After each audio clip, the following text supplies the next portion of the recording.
Welcome in, everybody. It is Monday, June 30th. We are almost into July. July is training camp month, and it's draft-a-thon month. We'll tell you more about that tomorrow. And I'm Adam Azer with Dave Richard and Heath Cummings. This is a holiday week, getting ready for the 4th of July on Friday. We have episodes for you Monday through Thursday. Today, we're talking about mid-round running backs, and right now, I consider mid-round to be rounds 5 through 8 in a 12-team league. So that begins with pick 49, goes to pick 96. Right now, Fantasy Pros ADP has 18 running backs in that range, which is more than usual. Usually it's closer to 14 or 15. So it starts with Omarion, Hampton, goes all the way to Jaylen Warren. Hello, guys. Dave, how we doing today? How was your weekend? I had a good weekend. Had a nice time. You mentioned that July is around the corner. It is a big month in the Richard house. It's my son's birthday. It's my birthday. It's my annual pilgrimage. I can say that word, to Las Vegas. It is the last month that we can really recharge our batteries before we cannonball into training camp and the preseason and a lot of stuff coming our way. I am looking forward to that. I am ready for this season to get rolling. Fired up. Heath, I can't remember. Was Dave on the show last week? I feel like he was briefly. Well, I had some things come up in my life last week that kept me from being on the show. I couldn't remember if last week was the week you were away or the week before. I was away for parts of both weeks. The answer is yes. Okay. Dave needs to recharge his battery after taking the last 2 weeks off. Hold on. I had a personal family issue come up last week that changed my schedule dramatically. In unrelated news, I need a car. You can laugh about it. I'm just glad my daughter survived. Yes. Oh, wow. Really? Jeez. Yeah. We can talk about it at the end of the show if you really want to. Oh, good. I don't know if I can. I think I can, but. Well, I'm sorry to hear that. Yeah. So go ahead and chuckle away, Adam. Adam laughing. Dave's never here. Boy, he's always out and about because he's such a cool dude. He can't contribute to the show. Oh, they're laughing at you. Okay. All right. Email of the day. Why don't you go eat some oatmeal, huh? Whatever. That thing got so ridiculous. Email of the day. If you give me 1 second, it is from Eric from somewhere west of Windsor, Canada. West of Windsor, Canada. Let's go with Allen Park, Michigan. Okay. And subject line was, I agree with Heath. Sounds like a great email. Great email. Email of the year. I keep hearing the pros and cons of the Lions offense heading into the 2025 season, but I haven't heard anyone bring up Goff's home road and indoor-outdoor splits. The league gave the Lions a gift of all those indoor games last year. He was indoor 14 games last year, and this year only 10. Is that being factored into any regression? And the whole I agree with Heath sentiment is Heath is a little bit lower on the Lions, not low on the Lions, but a little bit lower. New offensive coordinator, lost their superstar center, and so forth. Heath, did you factor in the indoor-outdoor stuff for Goff? I didn't, but I will now steal this from Eric and use it in future arguments against the Lions. Funny thing, and just to promote some content that's coming out on the site this week, I'm doing version 2.0 of my sleepers, and I'm using Dave's OnlyFans mock draft ADP. I mean, fans only ADP to kind of look at where people are being drafted early in drafts, and found something really interesting because I am the low guy on almost all the Lions. But Jared Goff, who finished as QB 6 last year, I have ranked as QB 12, is being drafted as QB 19. Yeah. So it seems like everybody is terrified of regression for Jared Goff. That scaredness, though, doesn't show up in the ADP of literally any other Lion. Like, we're expecting the Lions to mostly have career years, except Jared Goff takes a huge step back. So Jared Goff is definitely in my sleepers column. There will probably be a couple of Lions in my busts. Yeah, just go to show you how big of a factor ADP is when we talk about sleepers and breakouts and busts. It's rare when we come across a player and we go, I just don't want to draft him. I don't care what round it's in. I don't want to draft him. But this is to Heath's point. If the value on a player is so good that you can't help yourself, you could say, all right, look, I know Jared Goff's not going to be as good as he was last year. then yeah, if you can get him in the double-digit round, I love that. And I'm taking Jared Goff as my QB1 if need be with a double-digit round pick. Last thing, Adam, 2 of their last 3 road games this year are indoors, and that last game that is outdoors at Chicago, tough weather in January, but it's in week 18. So there's a chance that Goff, A, could throw more this year, and B, could finish the season quite nicely because he's got a lot of indoor games down the fantasy playoff stretch. He doesn't have a cold weather game unless Washington and Philadelphia in November 9th and November 16th could be cool. But after those games, home at the Rams, home at Minnesota. So, and then you mentioned at Chicago. Also for Jared Goff, because I thought this was a great email and a good point, but his 3 outdoor games, he only played 3 outdoor games last year. He scored 11.6 fantasy points, 6 point per passing touchdown leagues on 22 pass attempts at Green Bay. But then weeks 16 and 17 were both outdoors. He scored 31.3 points at Chicago, 31.8 fantasy points at San Francisco. It didn't matter last year, and his passer rating in 3 outdoor games was 129.2. So it just didn't matter for Jared Goff last year. He was so hot at the end of the year. All right, stuff to keep in mind. Heath, what do we got on FFT Dynasty this week? This year, we've got all kinds of good shows. We only got one show this week because we are taking the 4th of July off. So we will be talking tomorrow. We're going to do a little march through the positions in July and just kind of look at the state of the position in Dynasty. We'll have Jeff Blaylock on tomorrow to help me kick that off from Football Guys. All right, thank you very much. We will be tuning into that. You can watch FFT Dynasty at youtube.com/fantasyfootballtoday. You can listen to it in this feed, in the FFT Dynasty feed. But here we go with our news and notes. Not a lot. San Francisco cornerback Deommodore Lenoir, very good cornerback. He was arrested for obstruction. Free agent kicker Justin Tucker suspended 10 games. And Tennessee cornerback L'Jarius Sneed. 2 years ago with the Chiefs, he was amazing. Last year, he was a complete injury bust. He had a number of injuries last year. He says he is healthy. That's good news for the Titans. All right, mid-round running backs. So what I want to do is just take a look at the last 3 years of running backs in this range. This would be rounds 5 through 8 in a 12-team league.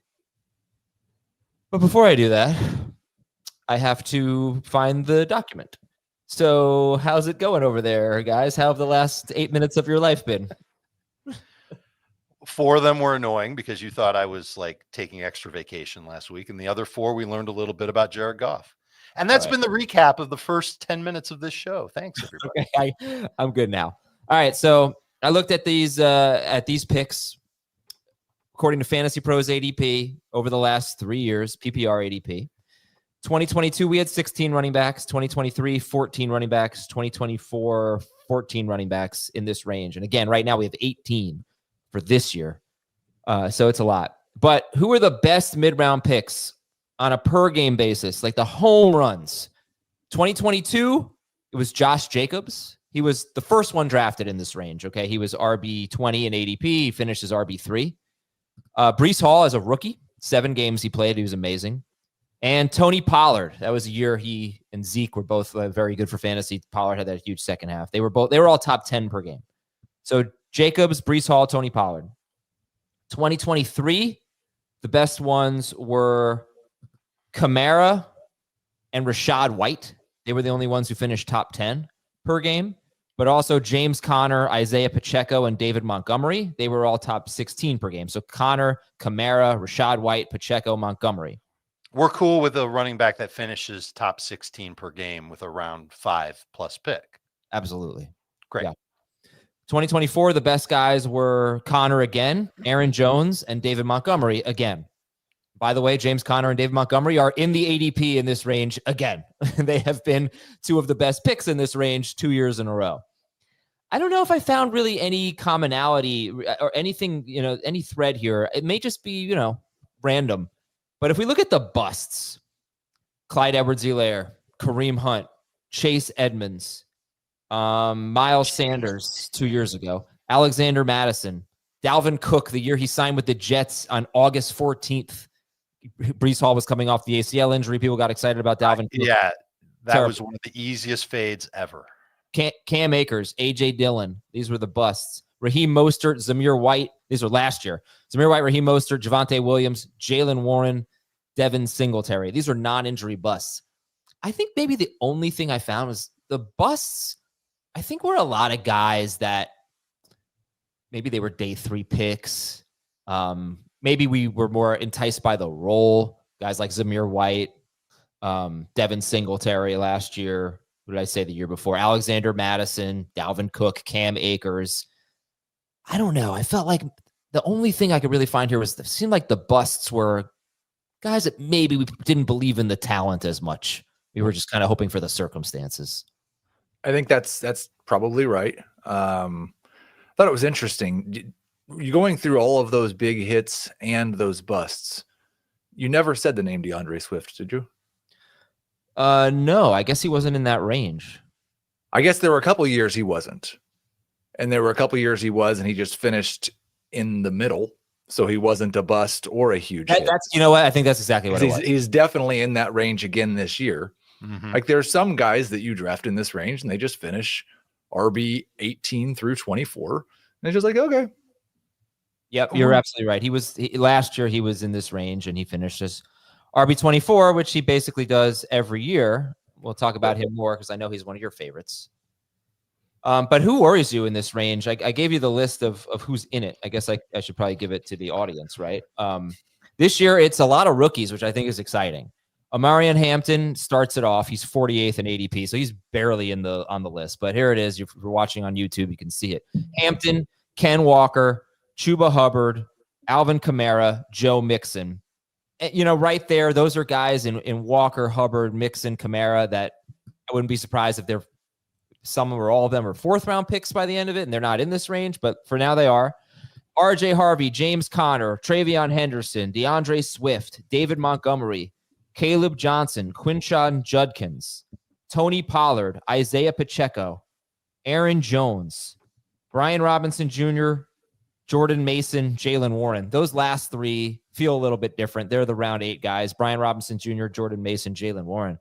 But I don't know. I didn't say a lot of names where I'm going, I don't know about their talent. I don't see a lot of Alexander Madisons and Zamir Whites in here, personally.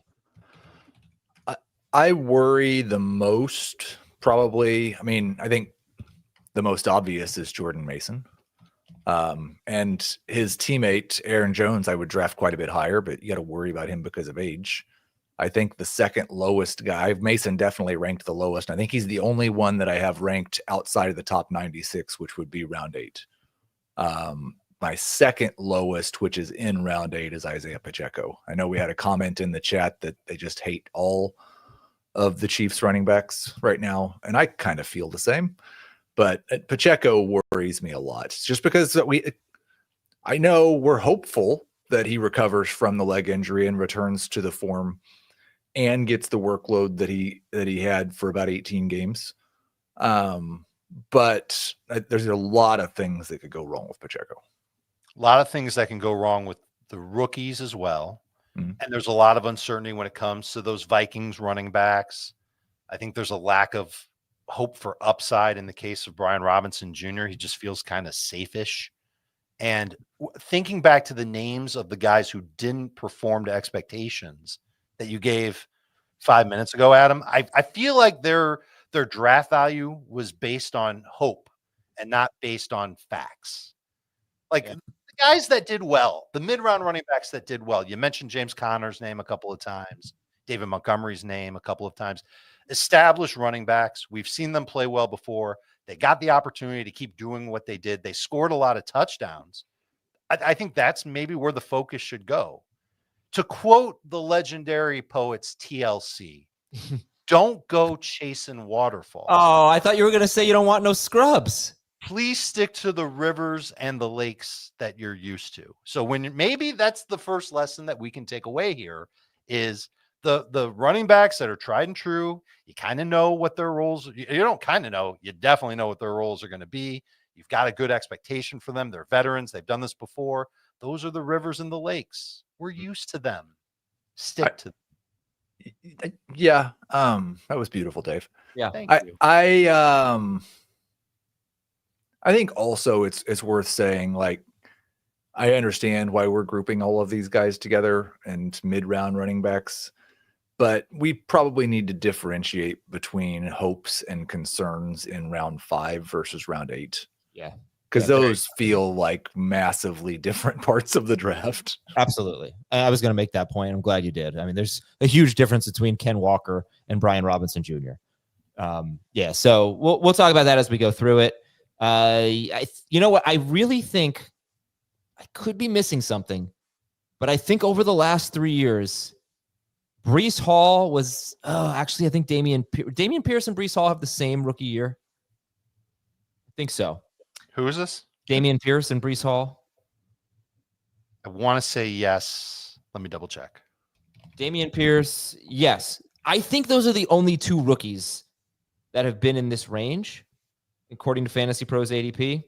So that's why this year's so different. You've got 5. You got normally we either get so excited about the rookies that they're not in round 5, and I'd be really surprised when we get to draft day if Hampton is actually in round 5. I think he'll probably be round 4. But the others will be in this range, right? And that'll be 4 guys. That'll be Harvey, Henderson, Johnson, Judkins. Yeah, and I think how you feel about those guys is probably highly dependent on your format. Like, I don't have a lot of – I'm much more confident in Henderson in this range in full PPR and pretty worried about him in non. And I'm much more confident in Kaleb Johnson in non-PPR and pretty worried about him in full. All right, let's take a break here and let's talk about these guys, starting with the round 5 players. We'll be right back on Fantasy Football Today. When you need your sports news all the time, we've got breaking news to bring to you. CBS Sports HQ gives you a snapshot of all the sports that matter to you. When you need your sports in a snap, find it on CBS Sports HQ. Streaming free anywhere you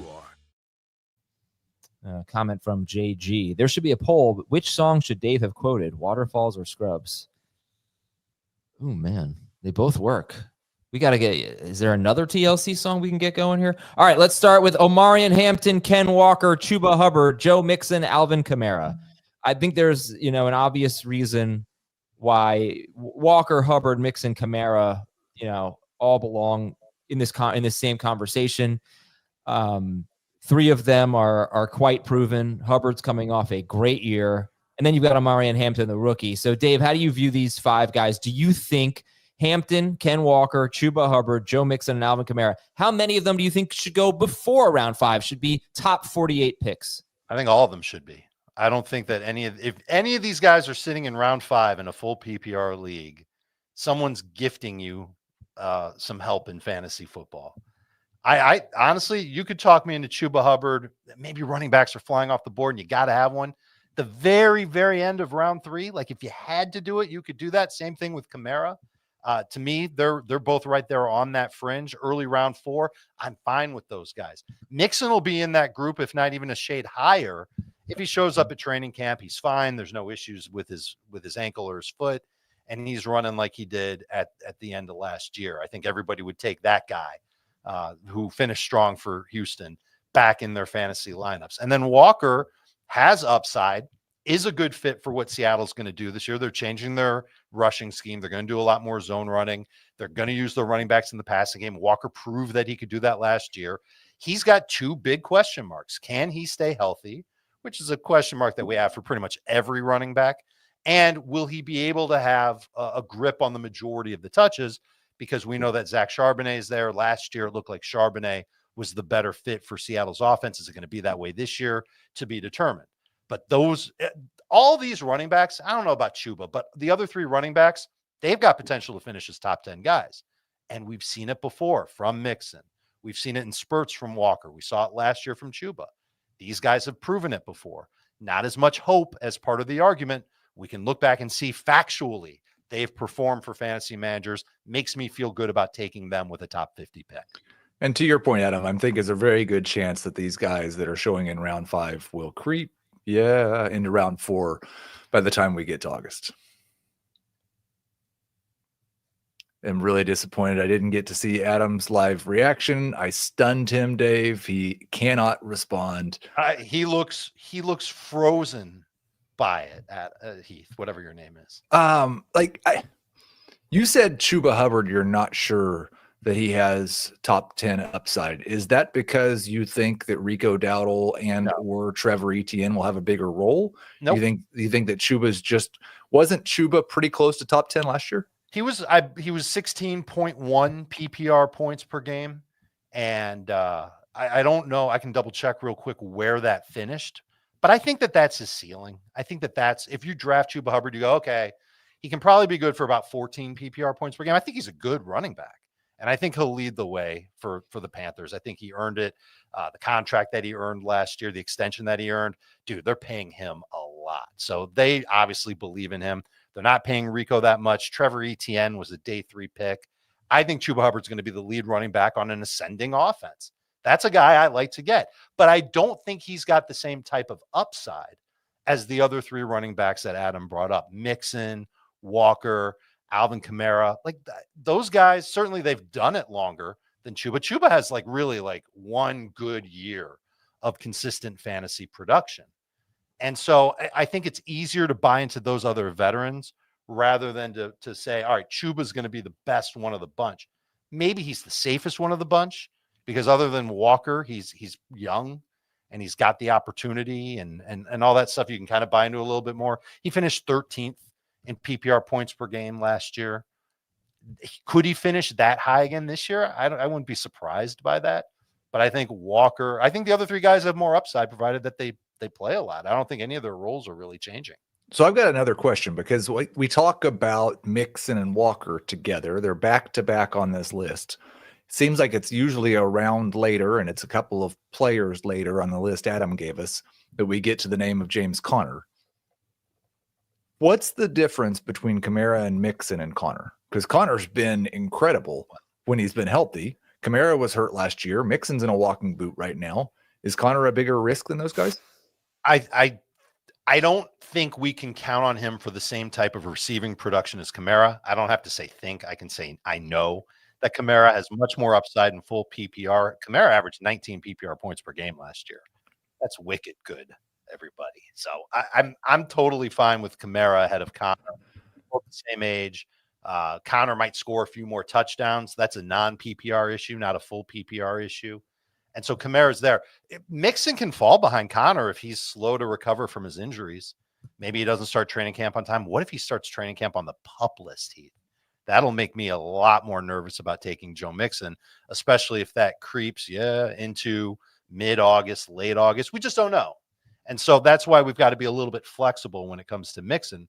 And certainly there's a world where Conner finishes well ahead of Mixon in PPR points per game. But Conner is that running back. You can tell me if you agree with this or not. He's the running back that no one is super excited about, but everyone would still be happy, satisfied to draft as a good number 2 fantasy RB. Yeah, I've got him at the 5-6 turn. So I do have him about a round behind Kamara, and I've got Kamara about a round behind Mixon. I haven't discounted Mixon for the injury yet because they've acted like it's not a big deal, but that's enough about the old guys. Let's talk about the rookies. I don't think Adam should have even put Omarion Hampton on this show. I was making a joke about him creeping into round 4, and I see in the notes that he's 48th in ADP right now. That is round 4, but Omarion Hampton, and there's a pretty big gap, and then RJ Harvey, and then a little gap, and then Henderson, and then a decent gap, and then Johnson and Judkins. Yeah. Is that how you see it, or is Harvey still up in that place? It seems like in the ADP here, he's still up in the place where he was before the Dobbins signing. I wonder how, let's forget about Hampton for a second, because I think I don't have him second, but most people do amongst the rookies. When you get to Harvey, Henderson, and Johnson, and Judkins, do you have a strong preference? Should they all be in the same range, or is it right that Johnson and Judkins are a round or 2 later than the other guys? I've got Henderson and Judkins ahead of Johnson and Harvey. Harvey is last on that list. I bet if we did a bunch of mock drafts, Harvey would be the last rookie running back off the board because of the Dobbins arrival in Denver. So I would be a lot less excited about drafting him than the other running backs on this list. And that might, listen, this is a dip. This might be actually an incentive for fantasy managers to go after RJ Harvey, because instead of getting him, dude, we were taking him in like round 5 in some of our early mocks after the draft. And I remember saying on the show, this wasn't one of our favorite prospects. Like I was at the Senior Bowl and I watched him practice and he was good, but he didn't like blow me away. I didn't think that he was like the greatest running back in the world, but who cares about my opinion when Sean Payton drafts him in round 2 and the entire front office says, yeah, this was our kind of our pet project going into the draft. Clearly they had some designs on RJ Harvey. And then after their first OTAs, they bring in J.K. Dobbins. And so like, that's an alert in my mind that something isn't perfect in Denver where they thought, okay, RJ Harvey is going to be our guy. No questions asked. Star running back. Well, then why are they signing J.K. Dobbins? And to me, I would say that they just wanted to have an insurance policy and maybe somebody who could work passing downs. And I don't necessarily want to invest too much in a running back, especially a rookie, that's not going to be on third down, that's not going to have the chance to catch some extra check down passes. Maybe somebody who doesn't work at the goal line as much as an established veteran like J.K. Dobbins. Harvey, to me, right now, he's last on this list of running backs. I'd put Henderson first. This is full PPR. I think he's got a chance to get 50 receptions this year. I worry about his touchdowns, but I think the receptions and the fact that he could eventually grow into a really good role. I've done the research on not Patriots running backs, Josh McDaniels running backs. Most of the time, the best running backs under McDaniels average around 14 touches per game. I think Henderson can get there. I think if we're getting him in round 5, maybe even early round 6, I think that's good value in full PPR. But this is an example of drafting somebody based more on hope than actual facts, stats, etc. This is the type of running back, at least based on the profile that Adam put out there earlier on the show, that could burn us. So you don't want to reach for players like that. Also, have we ever made mention of the fact that this is not the first skill position player that Sean Payton has drafted in round 2 since he joined the Broncos? No. He took Marvin Mims in round 2.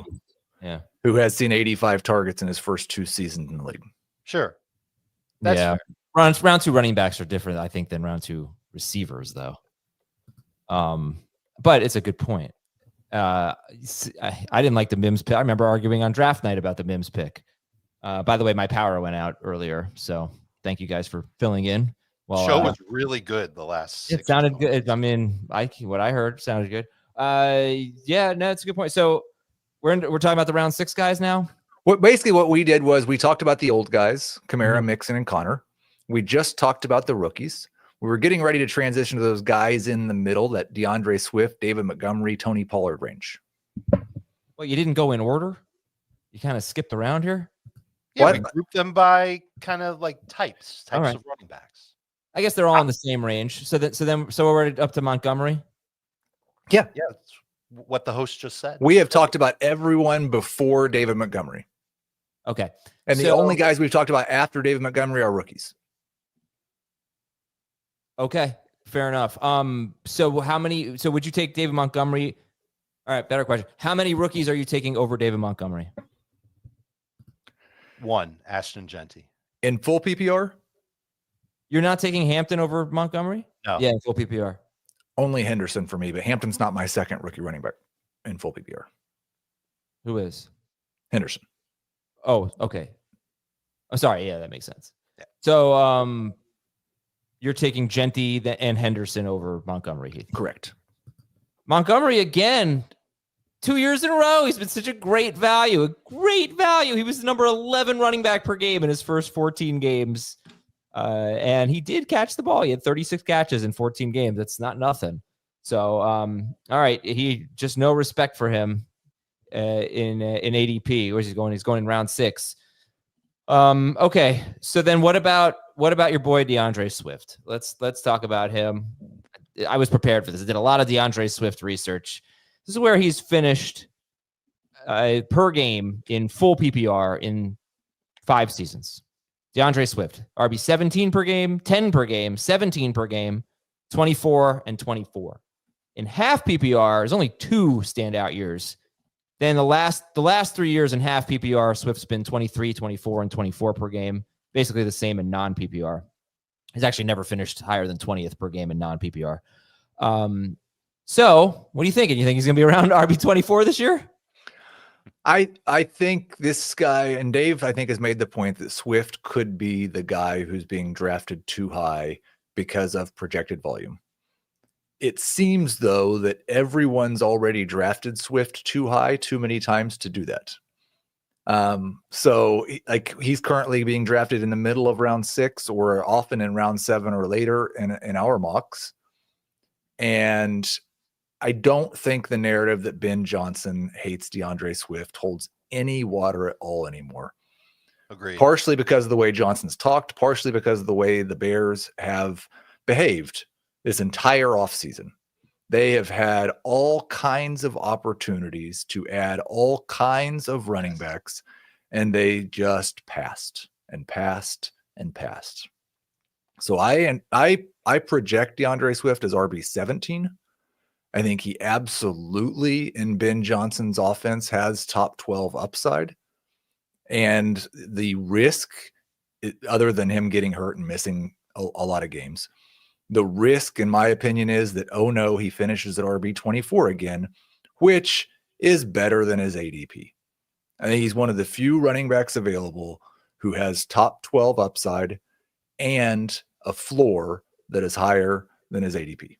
The last time he was top 12 was 2021, Adam? Per game? Yeah. Yes, and that was when he had 62 catches in 13 games. And was that with Ben Johnson?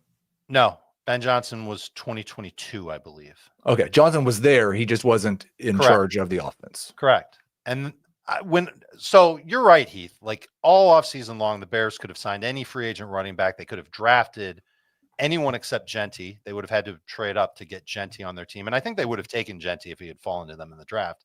Just didn't happen that way.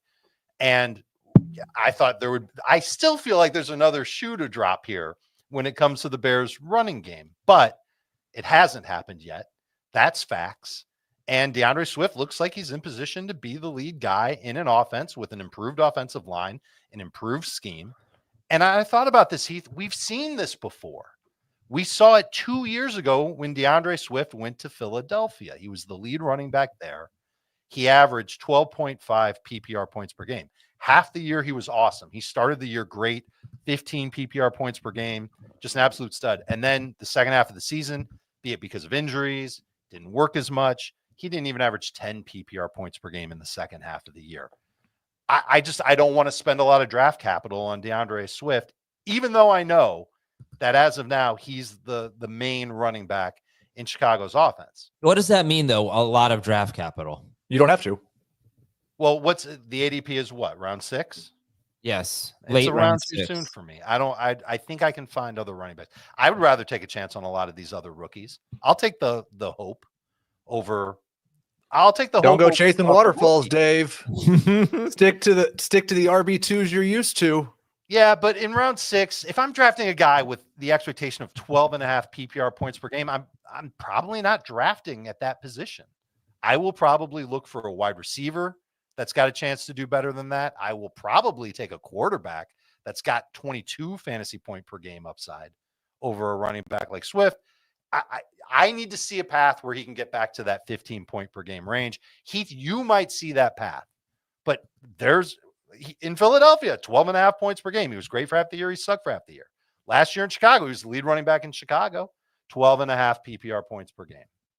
I think that the thing that you would say if you're wanting to talk about Swift, especially in PPR's upside, is the fact that year in Philadelphia you're talking about was his lowest catch total of his career.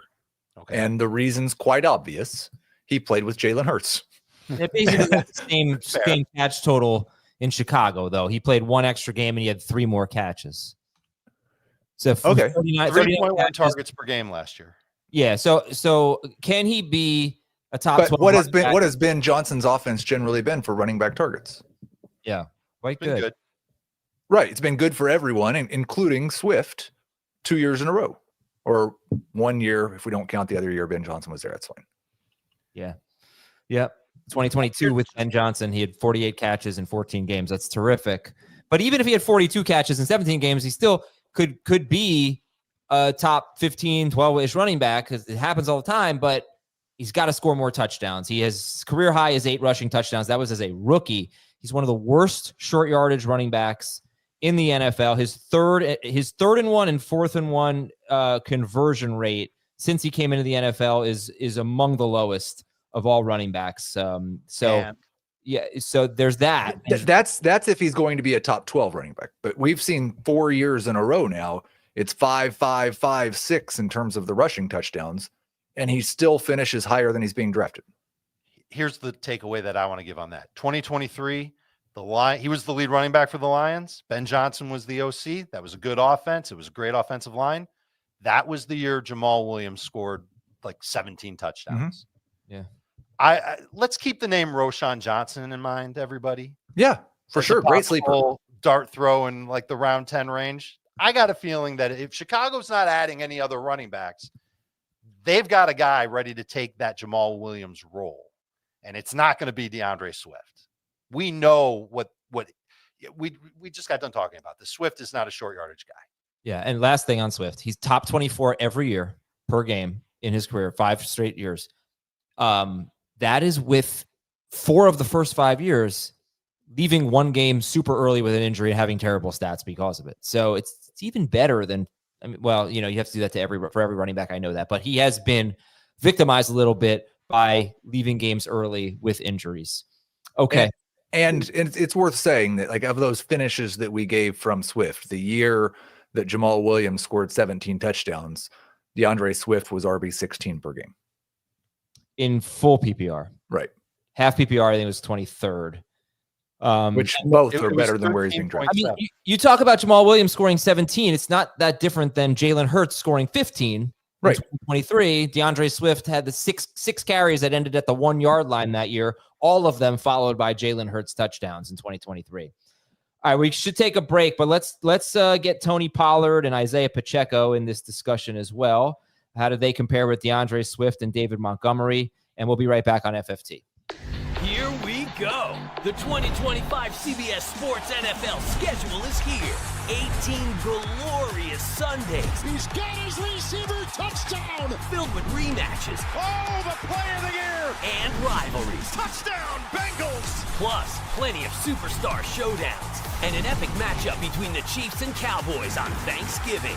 Clear your Sundays beginning September 7th for the NFL on CBS and Paramount Plus.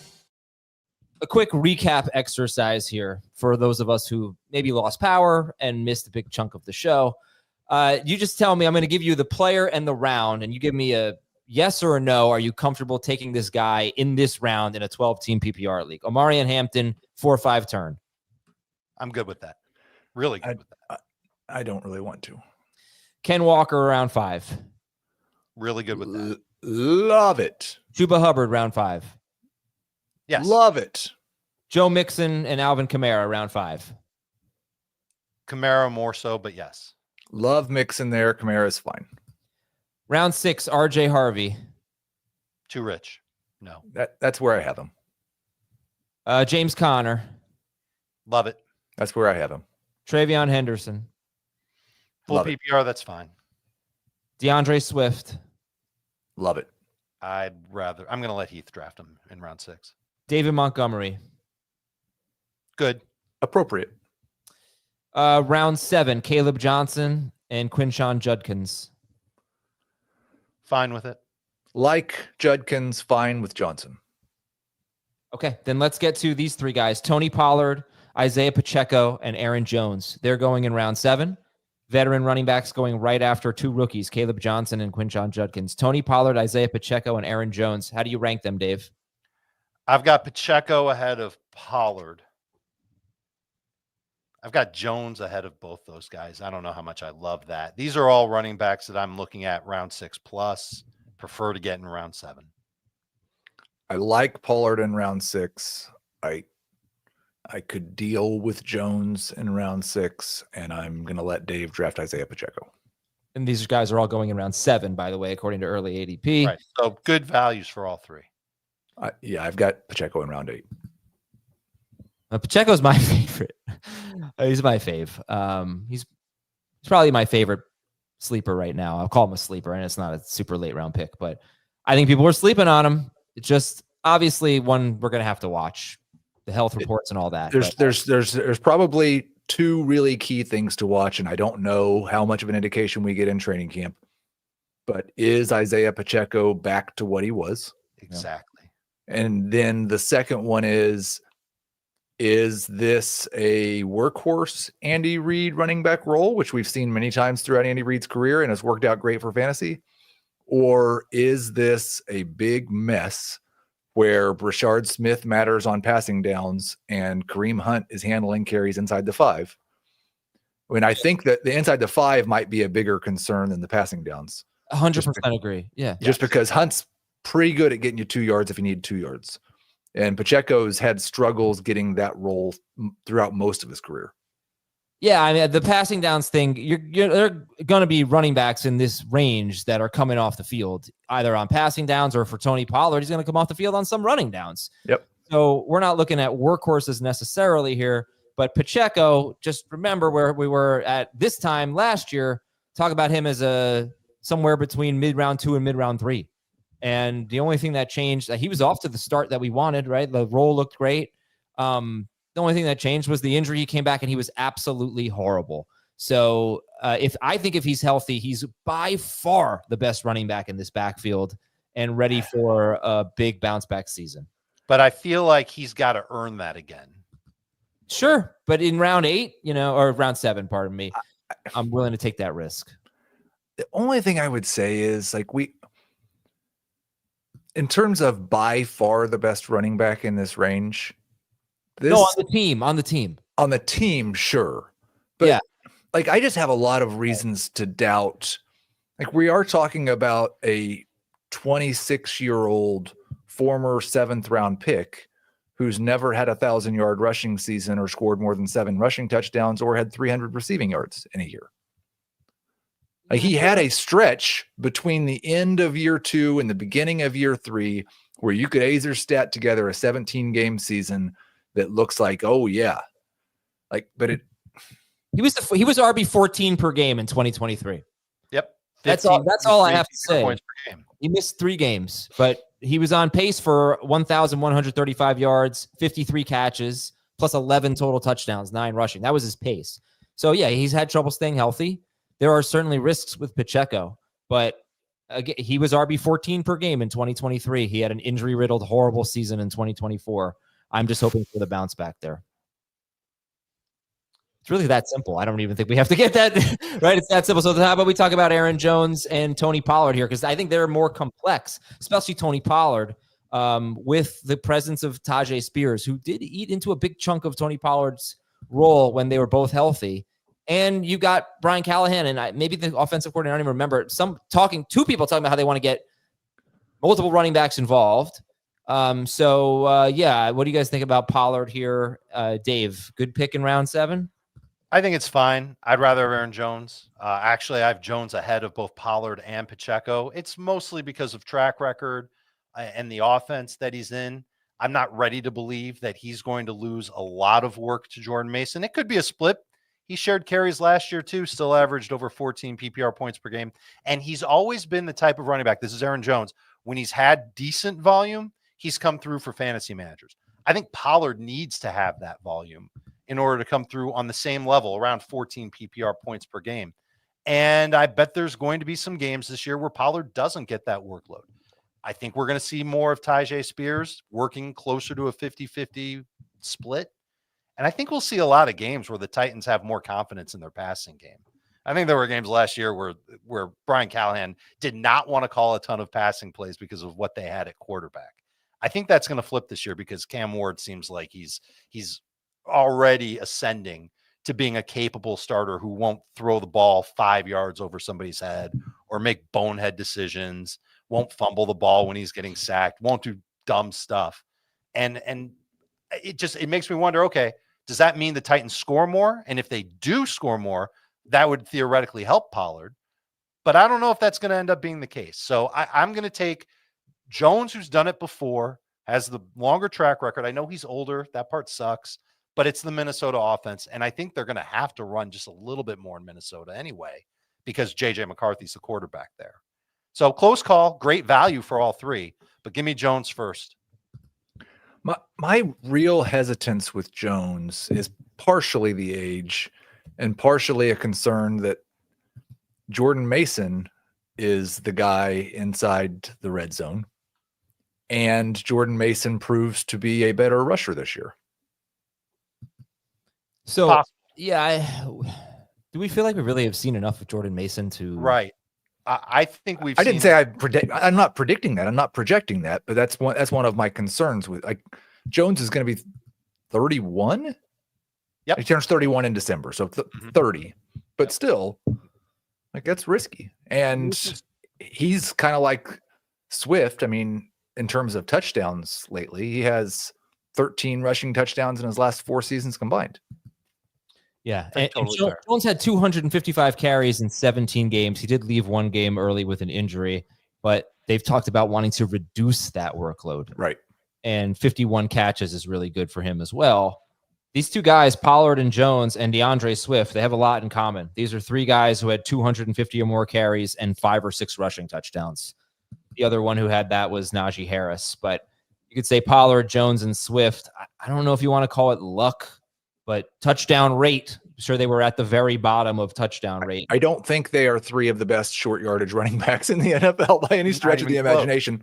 I think the question also when you're looking, if you want to put those 3 together instead of Pacheco, because it's kind of a different argument, which of those offenses are we all expecting to be a lot better than they were last year?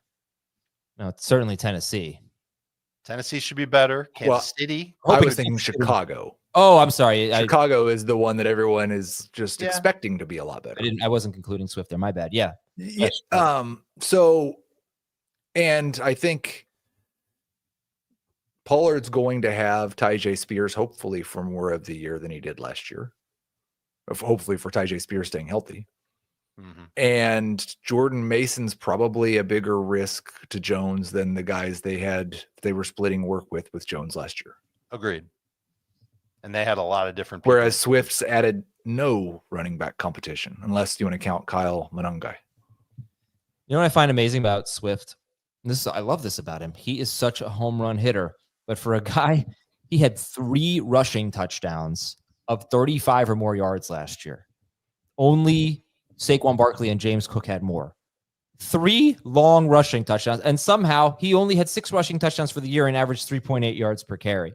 Since entering the league 5 years ago, he's 16th in carries among running backs, but he has the 4th most carries of 35 or more yards. This is DeAndre Swift. He was Ken Walker before Ken Walker was Ken Walker. Yeah, a little bit. Yeah, with more pass catching chops. So there's that exciting profile of DeAndre Swift. He can still hit the home run. Yeah, Pollard can too. Pollard, Jamie's brought this up about Pollard. He had the 1 year where his advanced metrics in terms of after contact weren't good, and it was the year where he's coming off the broken ankle. Mm-hmm. Other than that, he's one of the true elites in yards after contact, so he can make big plays. You want these guys? Are you okay with maybe waiting on running back, going hero RB and taking a round 6 and round 7 running back? I'm sorry if you already said that earlier. We didn't talk about this, and we absolutely should. Everybody should rewind to the beginning of our running back discussion. You listed a lot of names, Adam. It's up to you if you want to list those names again. You should do a count in your head how many of those names you'd be comfortable starting on your fantasy team. And the bigger the number you come up with, the more excited you should be about hero or zero RB, especially considering what we've talked about with wide receivers this offseason, how it's so top heavy. And once you get to the middle of the wide receiver 2 range, they all kind of look the same as you go down into the wide receiver 3 range. This depth at running back excites me. Yeah. And it's the fact that we're able to get some veteran running backs at a good price. We just got done talking about 3 other veteran running backs that you're getting at a great price. They've got upside to be awesome. I think the draft really helped us restock the running back position in fantasy for a good while. But this year, especially with so many veteran running backs that we can look at and still say, okay, these guys can help us. They might be 29, 30, or 31 years old, but they can still help us in fantasy. There's real depth here that I think we should use as part of our strategy when we're talking about half and full PPR leagues. Head explosion emoji. Jonnu Smith to the Steelers. Wow, 2 big trades for the Steelers. Yeah, Jalen Ramsey and Jonnu Smith to the Steelers today. We kind of knew the Jonnu one was coming. In separate trades? Separate. Were they separate trades, or was it I all? mean, it looks like it from the way I'm interpreting the tweet. Well, that really stinks for the tight end position. Oh, like, are you guys ready to start taking Tyreek Hill earlier now? Because I knew eventually you'd catch up to me. We're gonna have to. I'll probably make a bigger boost to Waddle than to Hill, but they will both move up in the rankings. And Achane, holy cow! Are you guys ready to join me with Achane as RB2? RB2. No, I think I've got him at RB3. I've got him. I've got it Bijan, Barkley, Achane, but I may put Achane ahead of Barkley now. You're forgetting McCaffrey, Heath. What? Forgetting McCaffrey. I know. I guess we have to finish this discussion of mid-round running backs. Maybe we'll do a bonus podcast later on this Jonnu trade. But yeah, this is a big deal. Jonnu was a target hog down the stretch last year. Okay, he's a big loser, right? Huge. Oh yeah. Yeah, it sucks. Okay, so then we have these last 3 guys in round 8: Brian Robinson Jr., Jordan Mason, and Jaylen Warren. And as much as I want to be like, I don't really believe in Brian Robinson Jr., he kind of feels like one of some of those other guys that were busts in this range. He's basically the last starting running back available. Maybe Javonte Williams. Maybe I'm missing someone. But this is, I think, round 8 for Brian Robinson Jr. feels like pretty good value, even in PPR. I know he's not going to catch passes. Yes, he needs to score, but he probably will. You guys kind of feel along the same lines? And you're right. You use that dorky Muppet voice. Yeah, this one for Brian Robinson. Because listen, I'm more excited about him in non-PPR because I think he can get you 10 non-PPR points per game. Problem is, I think he can get you 10 PPR points per game too. He just doesn't catch the ball enough. He's touchdown dependent. Don't ever see him being a huge breakout guy on a team that splits running back workload and has a great rushing quarterback. Yeah, I think round 8 is exactly where Brian Robinson Jr. belongs. But would you go earlier in half or non? Non, I mean, non for sure, because all the running backs are earlier. Right. Half, not really, right? I mean, he's still a liability, touchdown dependent. Okay, so he did leave 2 games early. They were both against Dallas, I believe. One of them was an injury. One was week 18, where he left. That Washington pulled their starters, and he would have averaged more than a full point per game more in PPR if you remove weeks 12 and 18, Brian Robinson, and that would have put him in the top 24 per game.